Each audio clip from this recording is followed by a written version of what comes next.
Hello dear students, class 11th का हम topic पढ़ रहे हैं कौन सा, विद्युत चुंबकीय विकिरण। ठीक है ना, जिसकी डेफिनेशन के बारे में हम प्रीवियस लेक्चर में बात कर चुके हैं। चैप्टर नंबर 2 हम पढ़ रहे हैं परमाणु की संरचना, और आज हम पहुंच चुके हैं लेक्चर नंबर 7 के अंदर। ठीक है, तो आज हम इसका क्या है, स्पेक्ट्रम देखने वाले हैं कि विद्युत चुंबकीय विकिरण का जो स्पेक्ट्रम है वो किस तरीके से बनता है। ठीक है, तो डेफिनेशन वगैरह अगर आपको देखनी है तो आप इससे प्रीवियस लेक्चर 6 देख लीजिए पहले, उसके बाद आप इस पर आइए। ठीक है ना, तो देखो आपने देखा है कि यहां पर भिन्न भिन्न जो आवृत्ति और भिन्न भिन्न तरंग दैर्ध्य की जो चुंबकीय विकिरण है वो आपस में मिलकर क्या बनाती हैं, विद्युत चुंबकीय स्पेक्ट्रम। ठीक है, क्या बोला मैंने कि भिन्न भिन्न आवृत्ति की व भिन्न भिन्न तरंग दैर्ध्य की विद्युत चुंबकीय विकिरण आपस में मिलकर क्या बनाएंगी, विद्युत चुंबकीय स्पेक्ट्रम बनाएंगी। ठीक है ना भाई, अब इस विद्युत चुंबकीय स्पेक्ट्रम के है ना भिन्न भिन्न रीजन होते हैं, मतलब अलग अलग इसके क्या होते हैं, क्षेत्र होते हैं। जैसे हमने यहां पर देखा है तो ये कौन सा है, रेडियो तरंगे हैं, ये आपका सूक्ष्म तरंगे वाला क्षेत्र हो गया, ये आपका आईआर इंफ्रारेड जिसको हिंदी में क्या बोलते हैं, अवरक्त तरंग वाला क्षेत्र हो गया, ये आपका यूवी हो गया, अल्ट्रावायलेट पराबैंगनी क्षेत्र हो गया। ठीक है, इसी तरह से एक्स किरण वाला क्षेत्र हो गया, और फिर एंड में आपका कौन सा आता है, गामा किरण वाला आता है। तो इसकी आप एक ट्रिक भी बना सकते हो इन क्षेत्रों की, इनको याद रखने के लिए। तो ट्रिक क्या है, मैं आपको यहां पर लिख देता हूं। देखो ट्रिक है आपकी, राम इस वनवासी युग से गमन करेगा। राम इस वनवासी युग से गमन करेगा। ठीक है, अब इसमें आपका रा आ गया, तो रा से क्या हो गया आपका, रेडियो तरंगे यानी रेडियो वेव। मैं इंग्लिश में लिख देता हूं रेडियो वेव। ठीक है ना, रेडियो तरंगे। और मैं से क्या हो गया, माइक्रोवेव सूक्ष्म तरंगे। मैं से क्या हो गया भाई, मैं से हो गया आपका माइक्रोवेव, जिसको हिंदी में क्या बोलेंगे, सूक्ष्म तरंगे, माइक्रोवेव।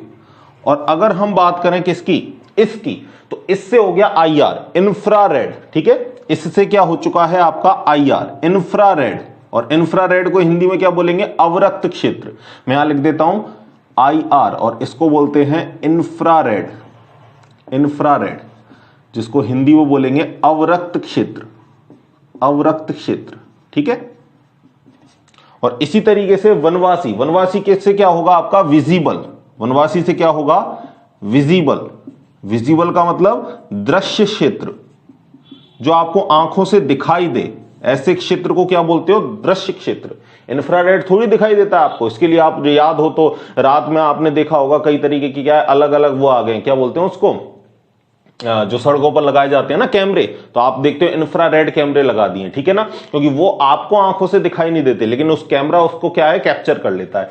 तो विजिबल क्षेत्र वो है जो आपको आंखों से दिखाई देता है। तो अगर इसकी मैं आगे और बात करूंगा, अभी ट्रिक पर कायम रहते हैं अपन। और युग से आपका क्या आएगा, युग से आपका आ जाएगा यूवी अल्ट्रावायलेट। ठीक है, पराबैंगनी। युग से क्या आ जाएगा आपका, यूवी। यूवी का मतलब अल्ट्रावायलेट पराबैंगनी क्षेत्र। ठीक है, युग से, और से क्या आ जाएगा आपका एक्सरे। से क्या आ जाएगा, एक्सरे। से आ जाएगा आपका एक्सरे। ठीक है, और फिर गमन, गमन करेगा से आपका आ जाएगा गामा रे। गमन करेगा से क्या आ जाएगा आपका, गामा रे। तो सारे क्षेत्र आपको याद हो जाएंगे। राम इस वनवासी युग से गमन करेगा। ठीक है, तो रा से हो गया रेडियो वेव, मैं से हो गया आपका माइक्रोवेव, इससे हो गया आपका इंफ्रारेड जिसको आप बोलते हो अवरक्त क्षेत्र, और आपका वनवासी से हो गया विजिबल दृश्य क्षेत्र, युग से हो गया आपका अल्ट्रावायलेट, अल्ट्रावायलेट को क्या बोलते हैं, पराबैंगनी क्षेत्र, पराबैंगनी क्षेत्र।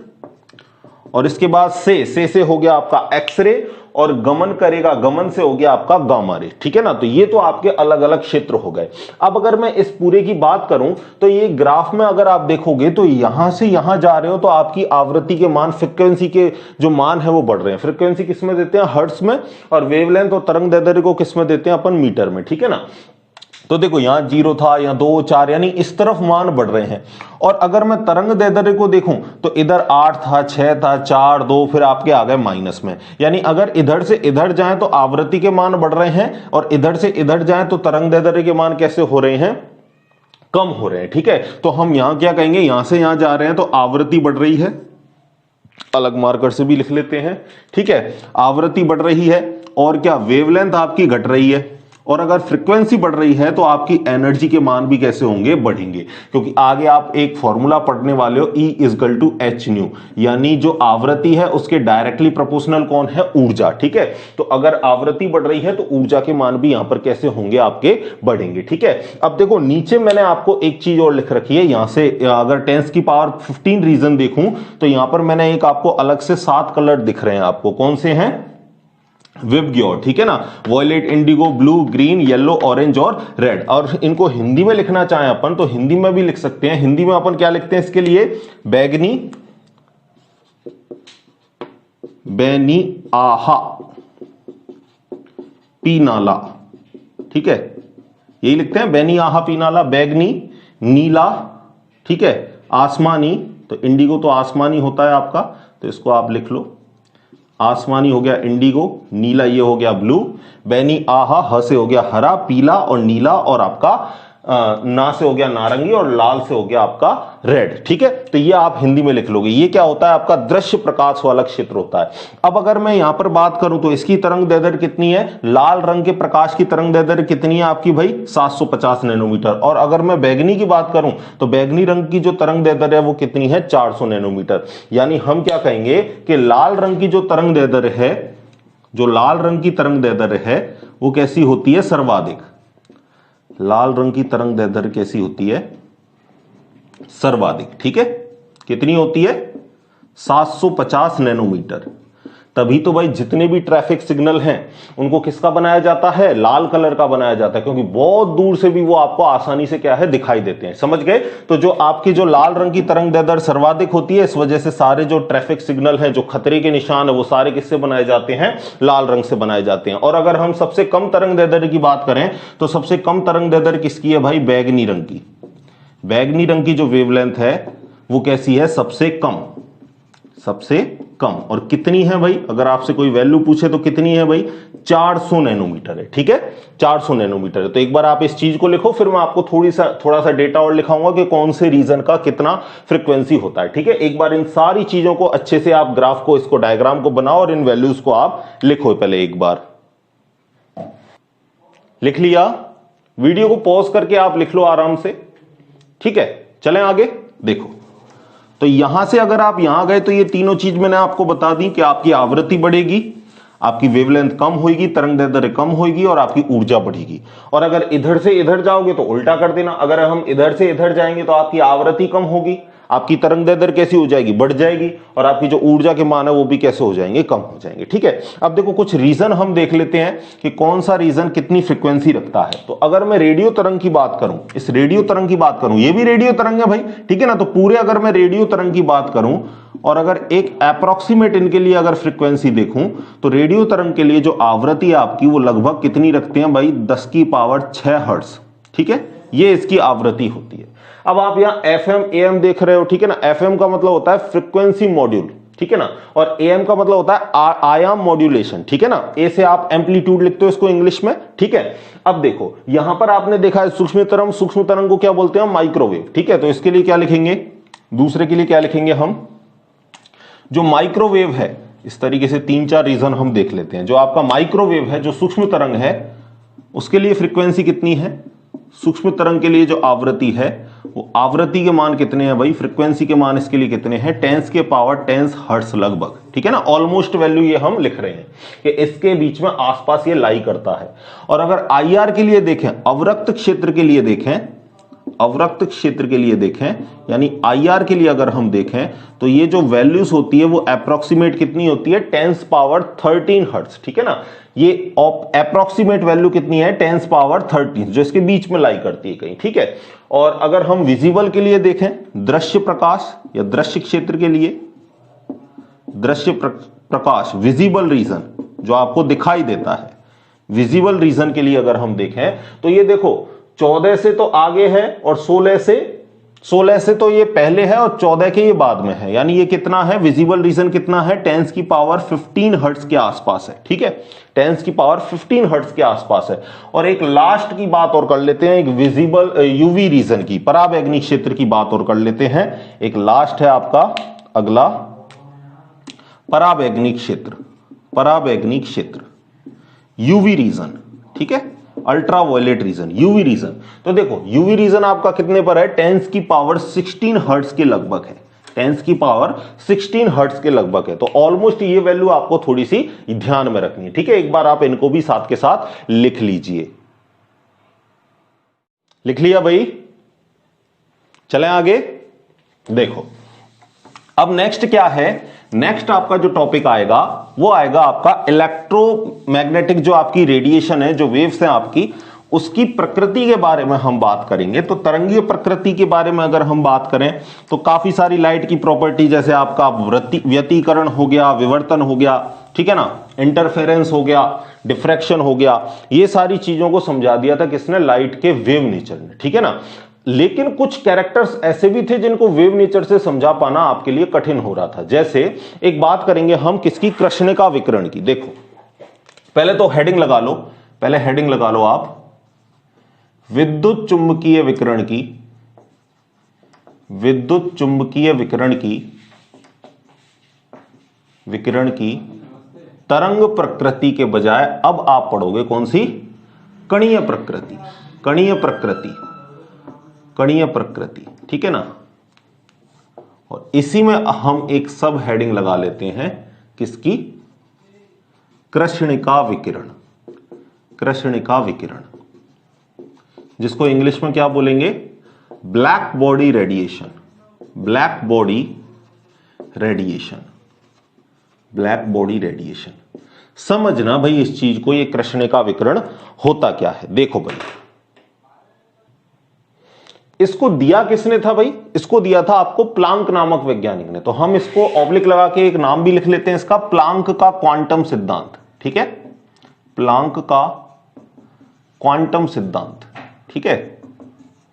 दिया क्वांटम इसको किसने, प्लांक ने था, लेकिन आगे और एक्सप्लेनेशन इसके बारे में किसने की थी भाई, आइंस्टीन वैज्ञानिक ने की थी, ठीक है ना। अब देखो ये होता क्या है, कृष्णिका विकिरण क्या है, या ये नेचर को कैसे समझा नहीं पाया, इस नेचर को कृष्णिका विकिरण वाले को समझना पहले, ठीक है।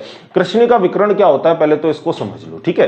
कोई ऐसा पिंड, कोई भी ऐसा आपकी बॉडी जो आपकी हर प्रकार की लाइट को क्या कर सके, एब्जॉर्ब कर सके, हर प्रकार के विकिरण को क्या कर सके, अवशोषित कर सके और उत्सर्जित कर सके, ऐसी बॉडी को आप क्या कहते हो, ऐसे पिंड को आप क्या कहते हो, कृष्णिका कहते हो, ठीक है। और इस पिंड से उत्सर्जित जो आपकी विकिरण है उसको क्या कहोगे, कृष्णिका विकिरण, ठीक है। तो इसकी पहले डेफिनेशन लिख लेते हैं। इसकी डेफिनेशन क्या लिखोगे,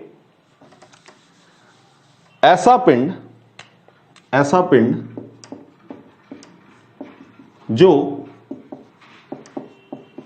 हर प्रकार की या सभी प्रकार की विकिरणों का अवशोषण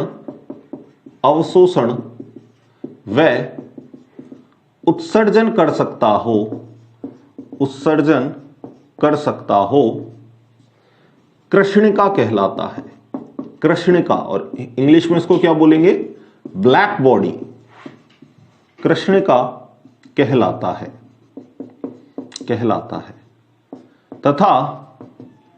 तथा इससे उत्सर्जित विकिरण कृष्णिका विकिरण कहलाती है, कृष्णिका विकिरण कहलाती है, ब्लैक बॉडी रेडिएशन कहलाती है। ये डेफिनेशन हो गई भैया आपकी, ठीक है। अब देखना, अब इसको समझते हैं कि कोई भी काली वस्तु को जब आप गर्म करते हो तो उसमें क्या होता है, रंग परिवर्तन होता है। जैसे लोहे को ही ले लो, आपने क्या किया, लोहे को गर्म किया भाई, लोहे को आप हीट दे रहे हो, गर्म कर रहे हो, तो जैसे ही आप इसको गर्म करोगे आप क्या देखते हो कि ये अपना रंग परिवर्तन करना स्टार्ट कर देता है, लाल होता है, लाल होता हुआ आप और टेम्परेचर देते हो, नारंगी होता है, पीला होता है, बहुत अधिक उच्च तापमान पर ये कैसा हो जाता है, लगभग सफेद कलर का हो जाता है। फिर जब आप इसको ठंडा करते हो तो ठंडा करते करते एक आपको देखोगे कि आप एक नीला सा कलर भी आपको बीच में मिलेगा, ब्लू कलर भी मिलेगा, फिर आपका ये ठंडा होते होते ब्लैक होगा। कहने का मतलब यहां पर अलग अलग तरीके के क्या है, रंग परिवर्तन आपको देखने को मिलते हैं। जैसे जैसे आप गर्म करते करते जाते हो रंग परिवर्तन आपका लाल होता है, नारंगी होता हुआ पीला होता है, और बहुत अधिक उच्च तापमान पर कैसा हो जाता है, सफेद हो जाता है। ठंडा करते हो, ठंडा करने के साथ साथ ये आपका थोड़ा सा आपका ब्लू कलर भी आपको शो करता है, ठीक है ना। स्टील को देखोगे तो स्टील में तो आपको बिल्कुल क्लियर क्लस्ट ब्लू कलर देखने को आपको मिल जाएगा। कई सारी नेट पर वीडियोस हैं, आप सर्च करके भी देख सकते हो कि हीटिंग करते हो फिर उसके बाद जब ठंडा करते हो तो आपको ब्लू कलर देखने को मिलता है, ठीक है। तो ऐसा क्यों होता है? ऐसा देखो, अगर आपका तरंग नेचर होता तो तरंग नेचर में तो आप क्या कहते हो कि सतत मात्रा में क्या है भाई, ऊर्जा का उत्सर्जन होता है। तो अगर एक कंटिन्यूअस मैनर में अगर एनर्जी आपकी उत्सर्जित होती तो एक ही कलर का आपको क्या मिलता, एक ही कलर मिलता है इनमें से कोई, या तो आपको लाल कलर ही मिल जाता, या आपको नारंगी मिल जाता, या कोई सा भी आपको एक ही कलर मिलता, और उसकी इंटेंसिटी बढ़ती केवल और केवल। क्योंकि अगर एक ही फिक्स अमाउंट की अगर एनर्जी रिलीज होती तो केवल एक ही कलर रहता और उसी की इंटेंसिटी में परिवर्तन होता, या तो लाल कलर आपका बहुत गहरा हो जाता या लाल कलर थोड़ा सा आपका हल्का होता। लेकिन यहां ऐसा नहीं है, यहां पर अलग अलग कलर मिल रहे हैं, कभी लाल मिला, कभी नारंगी, कभी पीला, कभी सफेद, कभी नीला। तो ऐसा क्यों हुआ? ऐसा इस वजह से हुआ कि जो आपका जो बॉडी है वो एक ही तरीके की जो विकिरण है उसका उत्सर्जन नहीं करता। वो जो विकिरणों का उत्सर्जन करता है वो एनर्जी के एक पैकेट्स के तौर पर करता है, बिल्कुल कंटिन्यूअस मैनर में नहीं, एनर्जी के अलग अलग पैकेट्स के तौर पर क्या करता है, ऊर्जा का उत्सर्जन करता है। इस वजह से यह आपको अलग अलग यहां पर कलरों की प्राप्ति होती है। तो इस चीज को समझाने के लिए आपको कौन आया भाई, प्लांक आया, ठीक है। ठीक है, तो आगे क्या लाइन लिखोगे कि किसी वस्तु या काली वस्तु को से यहां पर हमारा तात्पर्य क्या है, कृष्णिका को गर्म करने पर रंग परिवर्तन का स्पष्टीकरण, रंग परिवर्तन के स्पष्टीकरण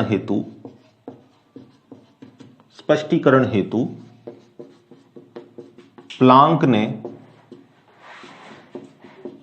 क्वांटम सिद्धांत दिया। और प्लांक के क्वांटम सिद्धांत का मतलब क्या है, प्लांक के अकॉर्डिंग जो आपके अणु और परमाणु हैं वो जो आपका असतत रूप में क्या करते हैं, ऊर्जा का उत्सर्जन करते हैं, ना कि एक सतत रूप में। तो अगली लाइन आप क्या लिखोगे, प्लांक के अनुसार अणु और परमाणु, और इनमें क्या है भाई, इलेक्ट्रॉन्स है, ठीक है ना। अणु और परमाणु असतत रूप में, डिस्क्रीट असतत रूप में ऊर्जा का उत्सर्जन करते हैं,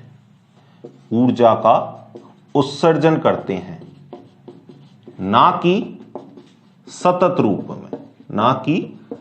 रूप में, क्योंकि सतत में होता तो एक ही रंग मिलता और उसकी इंटेंसिटी बढ़ती, ठीक है ना। लेकिन ऐसा नहीं था, ठीक है। असतत रूप में यहां पर क्या होता है भाई, ऊर्जा का ट्रांसफर होता है। और इन ऊर्जा के बंडल्स को इसने क्या नाम दिया, क्वांटा नाम दिया। अगर एक बंडल की बात करें तो क्वांटम, बहुत सारे बंडल हो तो उसको क्या बोलना है, क्वांटा। और प्रकाश के रेस्पेक्ट में अगर हम बात करें तो इन बंडल्स को ही क्या बोला गया भाई, फोटॉन्स बोला गया, ठीक है ना। देखना इसको,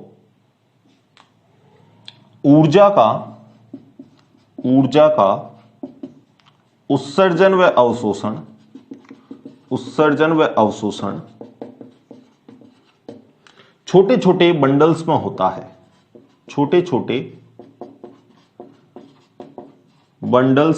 है, पैकेट्स में होता है। जिसे क्या बोलते हैं, जिसे क्या कहते हैं भाई, जिसे क्वांटा कहते हैं, क्वांटा। और एक बंडल की बात करें तो क्वांटम, ठीक है ना, जिसे क्वांटा कहते हैं। और अगर लाइट के रेस्पेक्ट में बात करें तो हम क्या लिखेंगे, प्रकाश के संदर्भ में इन ऊर्जा के पैकेट्स को या ऊर्जा के बंडल्स को, क्या कहते हैं भाई, क्या कहते हैं, फोटॉन्स कहते हैं, ठीक है। तो देखो एज इट इज आपके लिए नोट्स बना रहा हूं भाई, मैं सारी चीजें आपको ब्लैक बोर्ड पर लिख रहा हूं, तो नोट्स आपको अलग से रिक्वायरमेंट नहीं है। ब्लैक बोर्ड पर जो भी लिखा है वो नोट्स ही आपके लिए, ठीक है ना। साथ के साथ आप कॉपी पेन लेके इन सबको लाइन टू लाइन आप लिख सकते हो, ठीक है। तो यहां तक बात समझ में आई। पहले इसको लिखो, फिर आगे की बातें आपको ग्राफ के माध्यम से और समझाता हूं। लिखो भाई, पहले इसको लिखो, वीडियो को पॉज कर लो, मिटा दें भाई, चलें आगे। देखो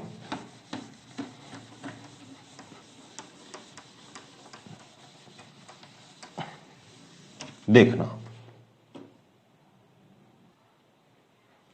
अब अगर हम विकिरण की तीव्रता और अगर हम लैम्बडा के बीच में ग्राफ खींचे, ठीक है, देखो यहां तो हम लिख लेते हैं इंटेंसिटी, विकिरण की तीव्रता, और अगर तरंग दैर्ध्य लैम्बडा के बीच में ग्राफ खींचे, तरंग दैर्ध्य लैम्बडा के बीच में ग्राफ खींचे, ठीक है, तो देखना ग्राफ हमको कुछ इस तरीके से मिलता है भाई, इस तरीके से हमको ग्राफ मिलता है, ठीक है। इसका मतलब क्या है कि एक पॉइंट पर जब जैसे जैसे आपकी तरंग दैर्ध्य बढ़ती है, आपकी इंटेंसिटी बढ़ती है, एक पॉइंट पर आपकी मैक्सिमम होती है, उसके बाद आपकी तरंग दैर्ध्य बढ़ने पर भी आपकी जो इंटेंसिटी है वो कैसी होती जाती है, कम होती जाती है, जो तीव्रता है वो आपकी कम होती जाती है, ठीक है ना। एक्चुअल में ये देखा गया है, लेकिन अगर हम विकिरण की तरंग सिद्धांत की बात को माने तो तरंग सिद्धांत तो क्या कहता था भाई कि आपके सतत रूप में क्या है, एनर्जी उत्सर्जित होगी, यानी अगर उसकी बात माने तो ये ग्राफ बनना चाहिए था आपका कुछ इस तरीके से, कुछ इस तरीके से आपका ग्राफ बनना चाहिए था, कुछ इस तरीके से, ठीक है, कुछ इस तरीके से, बिल्कुल आपके सतत मैनर का ग्राफ बनना चाहिए था, लेकिन ऐसा नहीं है भाई। एक पॉइंट पर क्या आती है, मैक्सिमम वैल्यू आती है लैम्बडा की, फिर आप क्या करते हो, लैम्बडा की वैल्यू जैसे जैसे बढ़ती है आपकी इंटेंसिटी कैसी होने लगती है, कम होने लगती है, ठीक है। और इन सारी बातों को लेकर प्लांक ने एक समीकरण भी दिया भाई, उस समीकरण को भी देख लो, प्लांक समीकरण, ठीक है, प्लांक ने समीकरण दिया, ऊर्जा और आवृत्ति के बीच का संबंध दिया, और इसका समीकरण क्या था, E equal to h nu, क्या था, E equal to h nu. यहां पर अगर आपसे E की बात करूं तो E क्या है, आपकी एनर्जी, ठीक है, अगर न्यू की बात करूं तो न्यू क्या है, आपकी आवृत्ति, किसी भी विकिरण के जिसके रेस्पेक्ट में आप बात कर रहे हो, और H क्या है यहां पर भाई, H है आपका प्लांक स्थिरांक, क्या है, प्लांक कांस्टेंट, और इसकी वैल्यू क्या दी थी भाई प्लांक ने, 6.62 इंटू 10 पावर -34 जूल सेकंड, ठीक है, ये वैल्यू आपको प्लांक कांस्टेंट की दी हुई थी। तो एक बार इस वैल्यूज को, इस इक्वेशन को, इसको भी आप एक बार लिख लो भाई, ठीक है। ये क्या है, ये अलग अलग टेम्परेचर है, यहां की मैं बात करूं ये T1 टेम्परेचर है, ये T2 टेम्परेचर है, और ये T3 टेम्परेचर है, ठीक है। ये वाला नहीं बनाना, ये वाला ग्राफ क्योंकि हमको मिला ही नहीं था, ठीक है ना, ये वाला जो आपको स्ट्रेट लाइन में, ये तो जस्ट एक अजम्पशन था किसका, तरंग सिद्धांत का, ठीक है ना, बाकी एक्चुअल में ग्राफ आपका ये है, ठीक है। बना लो भाई, इस चीज को भी आप एक बार लिख लो। चलें आगे, लिख लिया भाई ये बात भी, देखो चलो अभी देखते हैं उसको भी। नेक्स्ट देखना, एक और इफेक्ट है जो आपका तरंग सिद्धांत उसको भी नहीं समझा पाया, ठीक है, उसको भी किस प्रकृति से समझा भाई, कणीय प्रकृति से समझा, ठीक है ना। देखो वो कौन सा है भाई, आपका प्रकाश विद्युत प्रभाव, फोटो इलेक्ट्रिक इफेक्ट। पहला हो गया कृष्णिका विकिरण और दूसरा है आपका प्रकाश विद्युत प्रभाव, प्रकाश विद्युत प्रभाव, इसको क्या बोलते हैं, फोटो इलेक्ट्रिक इफेक्ट। और अगर इसकी मैं बात करूं तो इसको ज्ञात किसने किया भाई, ज्ञात इसको किया था हर्ट्ज नामक वैज्ञानिक ने, और आगे इसको और अच्छे से एक्सप्लेन किसने किया, यानी अगर मैं कहूं एक्सप्लेन किसने किया, बहुत अच्छे से समझाया किसने, तो आगे इसको समझाया था किसने, आइंस्टीन ने, ठीक है। यानी मोर एक्सप्लेनेशन जो जिसने दिया था वो किसने दिया था, आपको आइंस्टीन ने। और अगर हम कहें कि नोन किसने किया, मतलब ज्ञात किसने किया, तो ज्ञात किसने किया था, हर्ट्ज ने किया था, ठीक है। एक बार देखना इसको, इसका डायग्राम मैं आपके लिए बनाता हूं। पहले देखो डायग्राम, देखो कुछ डिस्चार्ज ट्यूब जैसा डायग्राम जिसको हम पहले भी बना चुके हैं भाई, ठीक है। यहां पर आपकी बैटरी सप्लाई, देखना भाई एक जगह पर क्या लगा दो आप, कैथोड, और एक जगह पर क्या लगा दो, एनोड, ठीक है। और यहां पर आपने आपतित कर रखी है क्या भाई, लाइट, ठीक है, प्रकाश का पुंज, ये आपका आ रहा है प्रकाश का पुंज, ठीक है। यहां पर लिख दो प्रकाश किरण या प्रकाश का पुंज, ठीक है। तो जैसे ही आपने प्रकाश डाला, ठीक है, यहां पर आपको पता है क्या है, कैथोड, टर्मिनल कौन सा है, नेगेटिव, और यहां पर क्या है आपका एनोड, टर्मिनल कौन सा हो गया, पॉजिटिव। तो जैसे ही आपने प्रकाश का पुंज धातु की सतह पर डाला, तो धातु की सतह पर डालते ही यहां से क्या होगा, इलेक्ट्रॉनों का निष्कासन होगा। ठीक है, यहां से क्या निकलते हैं भाई, जैसे ये प्रकाश का पुंज डाला यहां से इलेक्ट्रॉन निष्कासित होते हैं। ठीक है, और ये इलेक्ट्रॉन आपको पता है भाई डायरेक्शन इनकी कहां होगी, किस तरफ जाएंगे, ये एनोड की ओर जाएंगे, क्योंकि नेगेटिव चार्ज है तो ये गमन करेंगे किसकी तरफ, एनोड की तरफ। ठीक है, तो आप इनको ऐसे भी बना सकते हो, कोई दिक्कत वाली बात नहीं है, इस तरीके से भी आप दिखा सकते हो। कुल मिला के इलेक्ट्रॉन मूव करेंगे किसकी ओर, एनोड की ओर मूव करेंगे। ठीक है, तो सबसे पहले तो डेफिनेशन क्या लिखोगे आप, डेफिनेशन क्या लिखोगे, मैं आपको यहां लिख देता हूं। देखो, जब निश्चित आवृत्ति का प्रकाश पुंज, निश्चित आवृत्ति का प्रकाश पुंज कुछ धातुओं जैसे आपका सीजियम हो गया, रुबिडियम हो गया, पोटेशियम हो गया, पर डाला जाता है तो धातुओं की सतह से क्या होता है भाई, धातुओं की सतह से इलेक्ट्रॉन निष्कासित होते हैं, इलेक्ट्रॉन निष्कासित होते हैं। यह परिघटना क्या कहलाती है भाई, प्रकाश विद्युत प्रभाव, फोटो इलेक्ट्रिक इफेक्ट कहलाती है। ठीक है, डेफिनेशन आपके सामने मैंने लिख दी है। अब ज्यादातर होता क्या है, यहां पर जो आपका मेटल जो यूज किया जाता है वो कौन सा यूज किया जाता है भाई, सीजियम यूज किया जाता है। इसका एक रीजन भी है, क्योंकि सीजियम की जो आयनन एंथैल्पी है वो कैसी होती है, कम। आयनन एंथैल्पी क्या है, इलेक्ट्रॉन को निकालने के लिए आवश्यक जो आपकी ऊर्जा है। अगर आपके लिए जो ऊर्जा के मान कम लगेंगे तो हमारा इलेक्ट्रॉन जल्दी निकल जाएगा भाई। ठीक है, तो यहां पर हम मोस्ट ऑफली किसका यूज करते हैं, सीजियम का। आपको क्वेश्चन भी आ जाए कि प्रकाश विद्युत सेल में किसका यूज किया जाता है, किस धातु का यूज किया जाता है, तो आपका आंसर होगा पहले कौन सा, सीजियम। ठीक है, अब क्या करते हैं हम, इस कैथोड के ऊपर थोड़ा सा लेप कर देते हैं, कौन सी धातु का, सीजियम का, और इसके ऊपर प्रकाश का पुंज आपतित करते हैं। तो जैसे ही आपतित करते हैं तो समय अंतराल कुछ नहीं होता, डायरेक्ट रिलीज होता है किसका, इलेक्ट्रॉन का। यहां पर क्या होता है भाई, निष्कासन होता है, और ये इलेक्ट्रॉन किसकी तरफ जाते हैं, आपके एनोड की तरफ जाते हैं। एक बात आपको और याद रखनी है भाई कि यहां पर कम से कम इतनी आपको आवृत्ति तो चाहिए जो आपके इलेक्ट्रॉनों का क्या करवा सके, उत्सर्जन करवा सके। समझ रहे हो, जैसे मान के चलो यहां पर मुझे फ्रीक्वेंसी चाहिए, मान के चलो 10⁻20 हर्ट्ज चाहिए, लेकिन मेरे पास फ्रीक्वेंसी केवल 10 पावर कितनी है, 10 पावर मेरे पास केवल फ्रीक्वेंसी कितनी है, 12 हर्ट्ज है। तो बताओ यहां से क्या इलेक्ट्रॉनों का निष्कासन होगा, नहीं होगा। ठीक है, यानी हम क्या कहेंगे, वह निश्चित न्यूनतम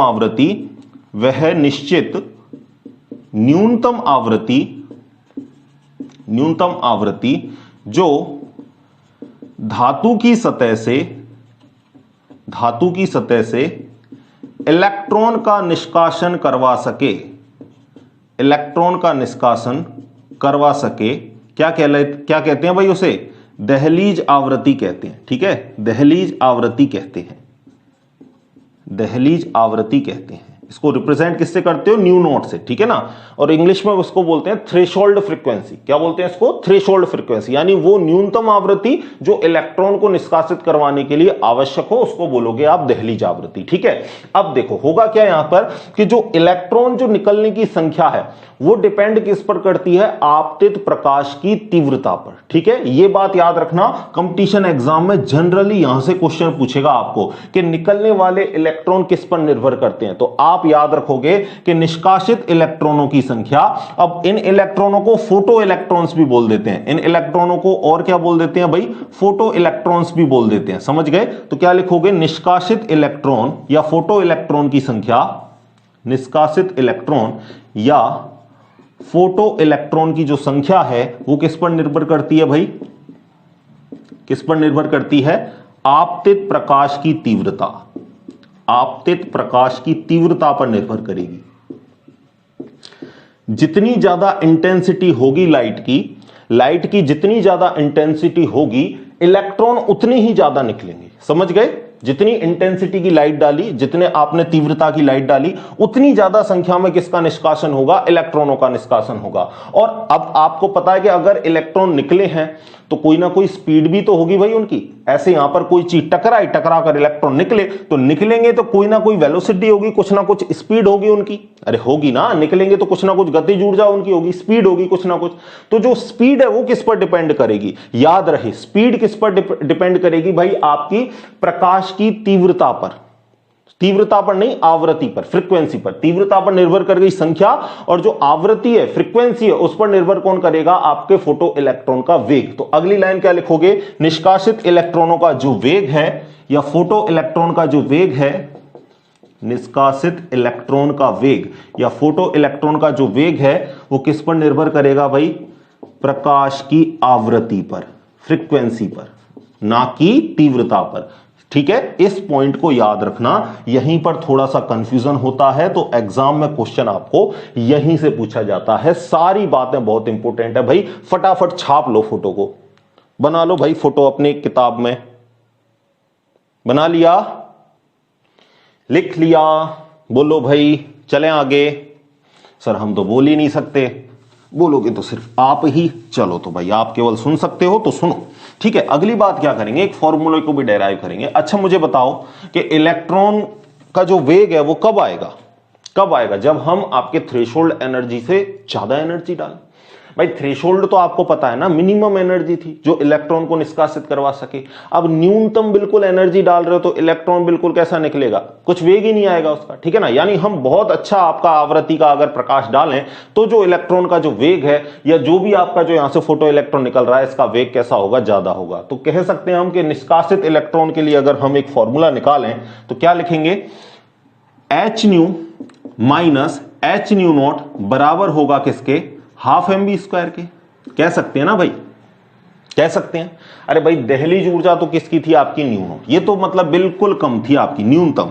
अगर हमें आपके इलेक्ट्रॉन का या निष्कासित इलेक्ट्रॉन का वेग जो होगा, वो वेग बढ़िया कब आएगा आपका? जब जो आपने आवृत्ति का प्रकाश डाला है वो कैसा हो? थोड़ा ज्यादा हो, यानी जो न्यू है वो ज्यादा हो किससे? न्यू नॉट से। तभी तो है हम फाइनल माइनस इनिशियल करेंगे तो H new minus H new not करेंगे तो ये किसके बराबर आएगा? गतिज ऊर्जा के, क्योंकि निष्कासित इलेक्ट्रॉनों का वेग यानी वेग आ रहा है तो गतिज ऊर्जा आ रही है। गतिज ऊर्जा का फॉर्मूला क्या है? हाफ mv स्क्वायर है। ठीक है ना, फिजिक्स में भी आपने पढ़ा होगा, नॉर्मल सा फॉर्मूला है। तो एच बराबर क्या हो जाएगा? न्यू और माइनस न्यू नॉट, एच को कॉमन ले लो और ये बराबर किसके आ जाएगा? हाफ mv स्क्वायर के। ठीक है, तो ये आपका फॉर्मूला आ गया निष्कासित इलेक्ट्रॉन की गतिज ऊर्जा। ठीक है, डायरेक्ट एग्जाम में पूछा भी जाता है भाई फॉर्मूला, तो थोड़ा सा इसको आप याद रखना। यहां घुमाता है आपको, पहले एच न्यू 0 रख देगा, माइनस एच न्यू रख देगा, तो इस फॉर्मूले को थोड़ा सा आप माइंड में याद रखोगे। ठीक है भाई, लिखो इन सारी बातों को, लिखो फटाफट लिखो। लिख लिया? चलें आगे, ऊपर लिख लेना निष्कासित इलेक्ट्रॉन की गतिज ऊर्जा। निष्कासित इलेक्ट्रॉन की गतिज ऊर्जा, kinetic energy of removal electron. ठीक है, लिख लिया ना? आपको सारी बातें आपने लिख ली होंगी। चलो भाई, ठीक है, मिटा दें, मिटा दें इनको। ठीक है, चलो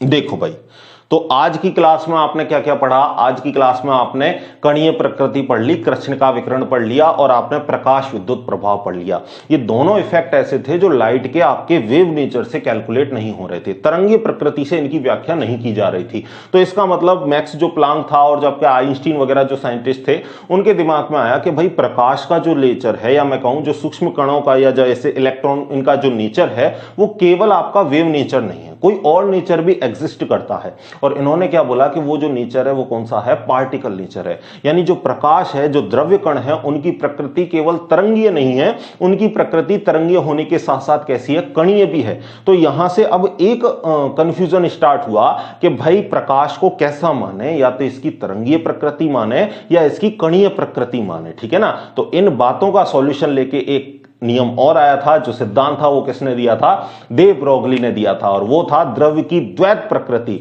यानी प्रकाश की आपकी तरंग जैसी प्रकृति भी हो सकती है और आपकी कणीय प्रकृति भी हो सकती है, जिसके बारे में हम चर्चा करेंगे नेक्स्ट लेक्चर में। तो बस इसी तरह जुड़े रहिए, पढ़ते रहिए और खुश रहिए।